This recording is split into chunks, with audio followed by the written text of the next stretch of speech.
तो yes guys, so now we are starting with the chapter absorption by roots. ठीक है, अब अगर अपन स्टार्ट करते हैं तो यहां पर से अपन देखते हैं भैया characteristics of roots for absorbing water. क्योंकि भाई देखो, जो रूट सिस्टम है ना वो जमीन के अंदर है, तो अगर वो जमीन से पानी खींच रहा है, अंडरग्राउंड वाटर को खींच रहा है, तो वो कैसे खींच रहा है, कुछ तो उसके अंदर ऐसी कैरेक्टरिस्टिक्स होंगी। तो सबसे पहले तो हो जाती है the surface area provided by rootlets and root hair is enormous. क्योंकि होता क्या है कि ये तो रूट है, अब इसके अंदर से ऐसे ऐसे रूटलेट्स निकली हुई होती हैं, तो पानी भाई देखो ये रूट तो मेन खींच ही रही है, लेकिन ये रूटलेट्स भी खींचती हैं। ठीक है, उसके साथ साथ root hair contain cell sap of a higher concentration than that of the surrounding water which allows the movement of water by osmosis. कुल मिला के एंडोओस्मोसिस प्रमोट करता है। अभी आगे समझ लोगे तुम व्हाट इज एंडोओस्मोसिस। ठीक है, उसके बाद में रूट हेयर जो होता है उसकी थिन सेल वॉल होती है, तो वो पानी को पानी के लिए दैट इज परमिएबल, मतलब वो पास कर सकता है। And cell membrane which allows the movement of water molecules and dissolved substances in and out of the cell. ठीक है, अब यहां से अगर अपन आगे बढ़े सबसे पहले तो यहाँ पर हमारी बहुत सारी जो ना एक तरीके से टर्म्स आ रहे हैं। अब जैसे इम्बाइबेशन क्या होता है, इम्बाइबेशन क्या होता है ना, जो डेड सेल्स होती हैं वो पानी को अट्रैक्ट करती हैं अपनी तरफ। कैसे?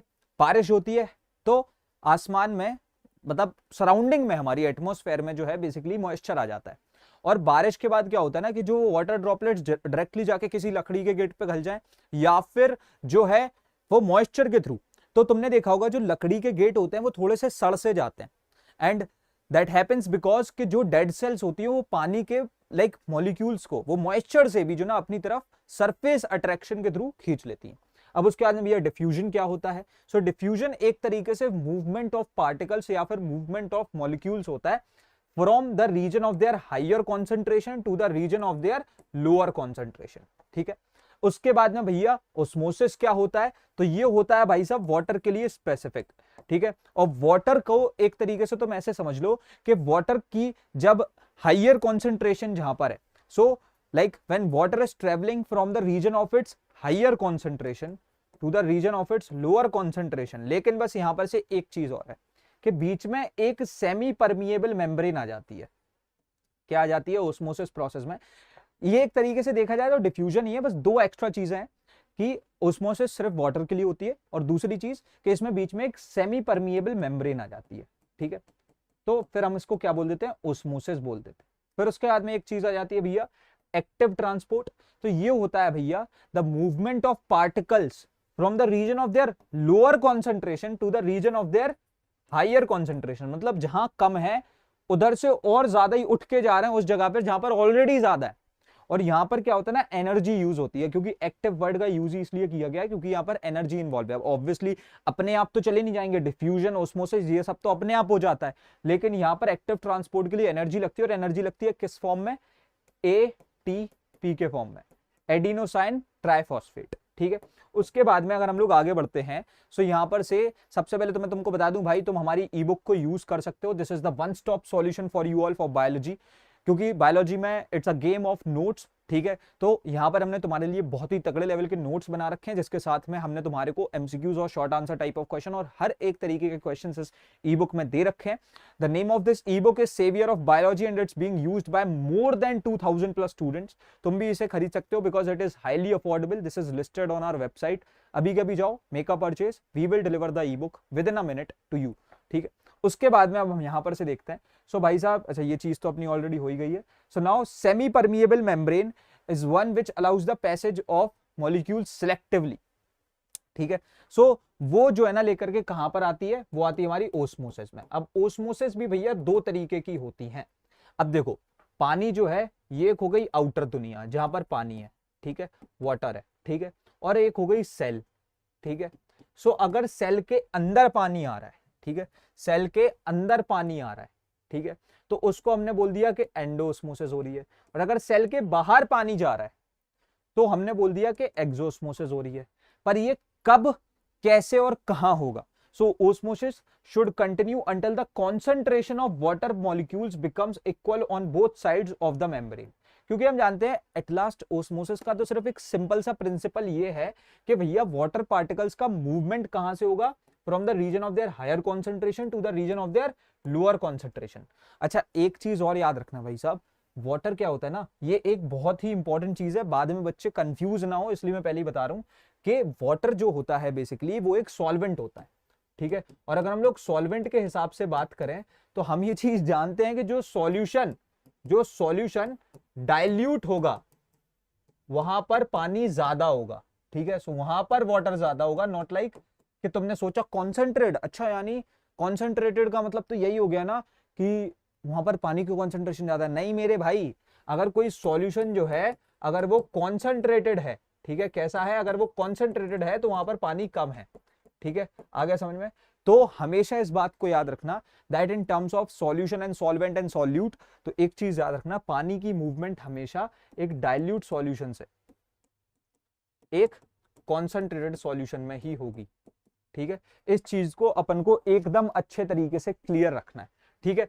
सो अब देखो, फर्स्ट ऑफ ऑल अगर हम लोग आगे बढ़े तो यहां से हम लोग देखें, देखो मेन गेम तो यही है भाई कि यहां पर से पानी अंदर और बाहर कैसे हो रहा है, ठीक है। तो मैंने बोल दिया जब सेल जो है, ठीक है, सेल जो है बेसिकली मान लो इसके अंदर की कॉन्सेंट्रेशन कम है, ठीक है।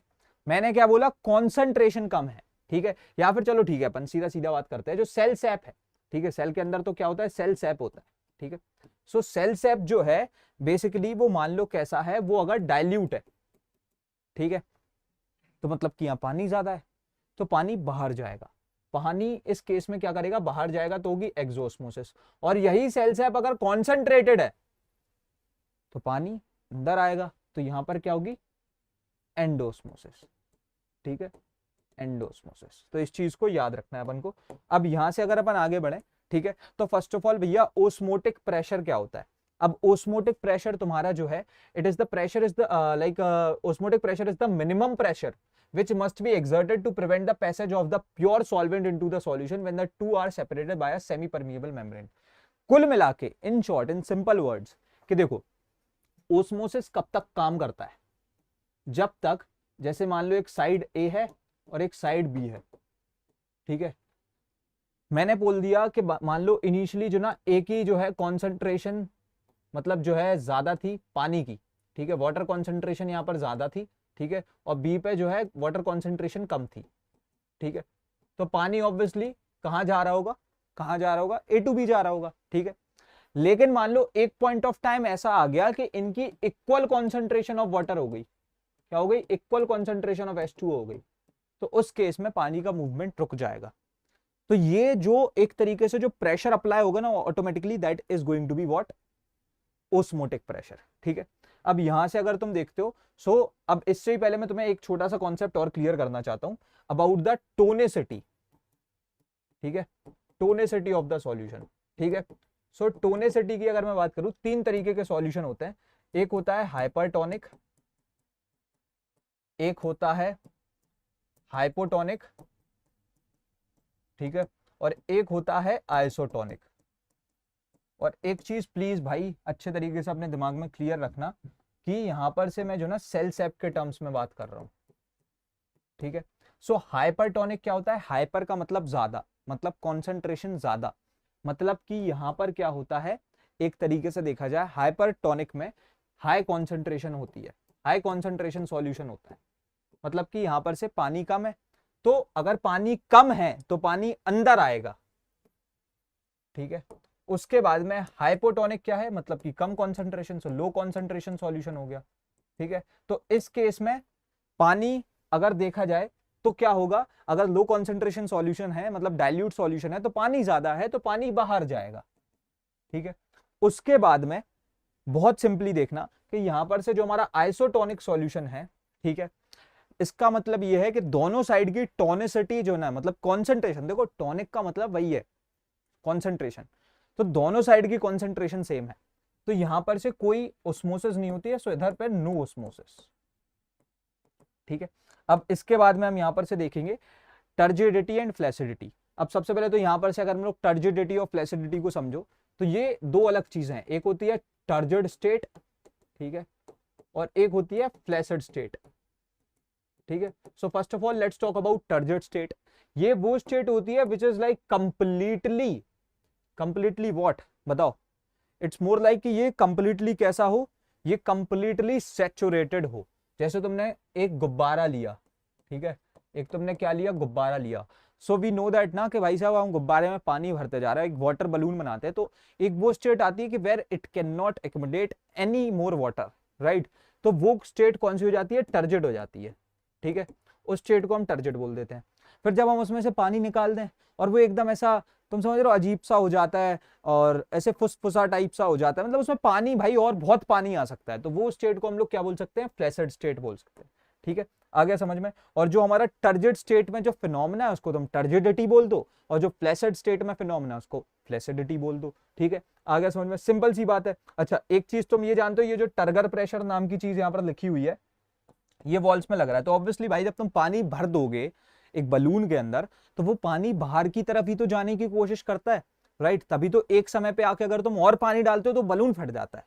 So that happens because of turgor pressure. इसका एक और एग्जाम्पल तुम ऐसे ले सकते हो कि कोई एक आम है, ठीक है। सो तुमने देखा होगा आम जो होता है कभी कभी फट जाता है। क्यों फट जाता है, क्योंकि उसका इनर कंटेंट इतना ज्यादा हो जाता है, इतना ज्यादा कि वो एक तरीके से वॉल को चीरते हुए, सेल वॉल को चीरते हुए बाहर निकल आता है, ठीक है। अब उसके बाद में भी है प्लाज्मोलाइसिस और डीप्लाज्मोलाइसिस क्या होता है, ठीक है। सो देखो it is like more like कि भाई if a fully distended plant cell is kept in a salt solution for a few minutes then it will lose its distended state, मतलब कि टर्जिडिटी लूज कर देगा, and the cytoplasm will shrink, और अगर shrink कर गया तो flaccid हो गया। so the plasma membrane will be withdrawn away from the cell wall, this shrinkage from the cell wall is called plasmolysis, ठीक है। मतलब एक तरीके से टर्जिड से फ्लैसिड होने तक की जर्नी को हम लोग क्या बोल सकते हैं, प्लाज्मोलाइसिस बोल सकते हैं, ठीक है। और उसके बाद में जब हम लोग फ्लैसिड से टर्जिड हो रहे हैं तो उसको हम लोग डीप्लाज्मोलाइसिस बोल सकते हैं, ठीक है। सिंपल है गाइस एकदम, ठीक है। अब इसके बाद में अगर हम लोग आगे बढ़ते हैं, so if we will just proceed, so now the next thing is root pressure. भैया रूट प्रेशर क्या होता है, भैया ऑब्वियसली अब रूट्स के अंदर भी कुछ तो प्रेशर होगा, क्योंकि वो रूट्स जो है वो नीचे से पानी उठा रही हैं और ऊपर लेके जा रही हैं, तो कैसे भाई, रूट प्रेशर के थ्रू। So it is the pressure developed in the roots due to the continued inward movement, क्योंकि भाई देखो नीचे से पानी आता जा रहा है, पानी कहीं तो जाएगा तो वो ऊपर बढ़ता हुआ चला जाता है। So because of the continued inward movement of water through cell to cell osmosis which helps in the ascent of cell sap. Ascent of sap का मतलब क्या होता है, एसेंट ऑफ सेल सेप का मतलब ही यही है कि जो सेप है वो आगे ऊपर को बढ़ता चला जा रहा है, ठीक है। सो एक्सपेरिमेंट ऑन रूट प्रेशर, ये हमने देखा। तो अब जैसे कि तुम यहां पर से देखोगे, हमने यहां पर क्या करा है भाई साहब, इधर पे जब हमने इसमें डाला, ठीक है, इसको, ठीक है, जब हमने इस प्लांट के अंदर से जोड़ दिया है और हमने यहाँ पर अगर इसमें वाटरिंग करी, तो हमने एक चीज देखी है, जैसे जैसे प्लांट की रूट्स ने पानी लिया तो जहां पर से तुम देख सकते हो मरकरी की लेवल जो ना राइज करने लगी, क्योंकि ऑब्वियसली पानी आता जा रहा था, ठीक है। उसके बाद में अब यहां से हम देखेंगे भैया ब्लीडिंग क्या होता है। So now bleeding is basically loss of water, कहां से, जैसे स्टेम वाले पोर्शन में, शूट सिस्टम में, अगर मान लो हमने स्टेम में कट लगा दी और उसमें से सैप बगर के गिरने लगा है, तो उसको हम क्या बोलेंगे, ब्लीडिंग। गटेशन क्या होता है, इट हैपेंस थ्रू हाइडाथोड्स, ठीक है, ये हाइडाथोड्स के थ्रू होता है। और हाइडाथोड्स जो होते हैं basically they are present on the tip of leaf, जो कि हम बोल सकते हैं कि लीफ वेन्स में प्रेजेंट होता है। Due to high root pressure water is forced out through the end of the leaf veins, ठीक है।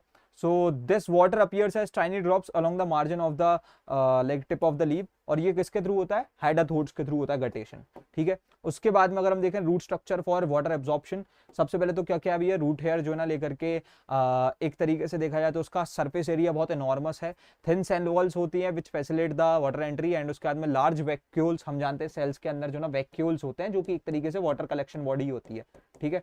और उसके बाद में structure of a single root hair कैसा होता है, काफी लंबा tubular extension of an epidermal cell and thin cell wall and semi permeable membrane, vacuole contain cell sap with high solute concentration, ठीक है। उसके बाद में अब एक और चीज मैं तुमको बताऊं, यहां पर से जो ना दो चीजें होती हैं, देखो याद रखना हमेशा, एक वेस्कुलर बंडल होता है, क्या होता है, एक वेस्कुलर बंडल होता है, ये अभी तुम फोटोसिंथेसिस चैप्टर में ही पढ़ोगे।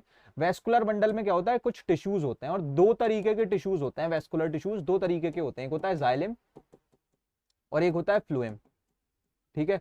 तो अब मैं तुमसे एक छोटा सा सवाल करूंगा, वेरी फर्स्ट क्वेश्चन, जाइलम जो है ये होता है वाटर के लिए रिस्पॉन्सिबल, ठीक है, और उसके बाद में जो फ्लोएम है ये होता है फूड के लिए रिस्पॉन्सिबल। ये एक तरीके से ट्रांसपोर्ट, ये ट्रक है भाई, ये प्लांट के अंदर चलने वाले ट्रक हैं, ठीक है, और ये ट्रांसपोर्ट के लिए जो ना लेकर के इंपॉर्टेंट होते हैं। अब मेरे को एक बात बताओ बहुत छोटी सी, कि जाइलम जो है वो रूट्स के थ्रू पानी ले रहा है और पूरी बॉडी में जा रहा है, तो इसका मूवमेंट कैसा हुआ, किस डायरेक्शन में हुआ, बताओ। जाइलम का मूवमेंट कैसा होता है, जाइलम का डायरेक्शन मूवमेंट कैसा होता है, अपवर्ड, ठीक है, सो दैट इज अपवर्ड। और फ्लूइम का कैसा होता है, फ्लूइम जो है ऊपर एकदम लीफ से फूड को कलेक्ट करता है और फिर पूरी बॉडी में सर्कुलेट कर रहा है, तो टॉप टू बॉटम आ रहा है, सो ये हो गया डाउनवर्ड, ठीक है, ये चीज अपन को याद रख लेनी है। अब उसके बाद में अगर अपन आगे बढ़ते हैं, so if we see this root structure for like water absorption, तो सबसे पहले तो experiment to show conduction of water through xylem, ठीक है, तो हम क्या चीज देखते हैं, सबसे पहले तो place a plant stem in coloured water, observe the coloured water rising through the xylem staining the stem, ठीक है।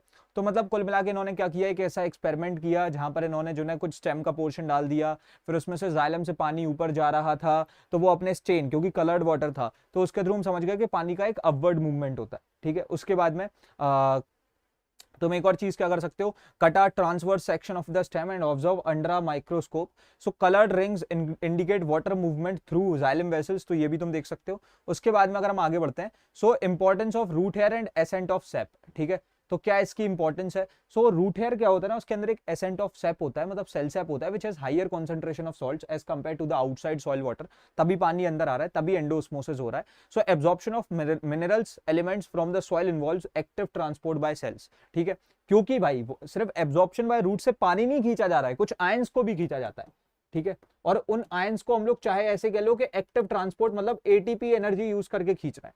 उसके बाद में वेस्कुलर बंडल के बारे में मैंने तुमको बता ही दिया कि कैसे भैया जाइलम ऊपर लेकर के जाता है और फ्लूएम जो है नीचे को काम करता है, ठीक है। उसके बाद में forces responsible for ascent of sap, तीन फोर्सेस है। एक तो देखो वाटर का होता है कोहेजन, जो वाटर से वाटर अपने आप को, मतलब एक पार्टिकल दूसरे पार्टिकल को खींचता है। एडहेशन ये होता है कि वो चिपक जाता है, ठीक है। सो तुमने ग्लूस पे भी देखा होगा, उस पर लिखा होता है ना एडहेसिव ग्लू, मतलब कि दो चीजें चिपक जाएं। तो वाटर में भी होती है ना खासियत, जैसे एक इस पे लाइक में अगर मैं एक ड्रॉपलेट डाल दूं वाटर की तो वो चिपकी रहेगी, ठीक है। एक होता है ट्रांसपिरेशनल पुल, क्योंकि भाई साहब अभी अपन ट्रांसपिरेशन चैप्टर पढ़ेंगे, तो ट्रांसपिरेशन अगर किसी प्लांट को करना है तो उसके लिए भी बहुत जरूरी है, ठीक है। उसके बाद में अगर हम आगे बढ़ते हैं, सो now the next thing is, ये हो गए हैं 4 तरीके के फोर्सेस जो कंट्रीब्यूट कर रहे हो, मैंने सबके बारे में तुमको बता दिया। यस, कैपिलैरिटी एक जो रह जा रहा है, सो कैपिलैरिटी इज मोर लाइक के भैया देखो जो कैपिलरीज होती हैं प्लांट के अंदर वो बहुत नैरो होती हैं, so narrow diameter of xylem vessels causes the water to rise from a lower level to fill up the vacuum created by the loss of water due to transpiration, तो वो उसके लिए पानी अपने आप ऑटोमेटिकली ऊपर चला जाता है, ठीक है। उसके बाद में this chapter is also done.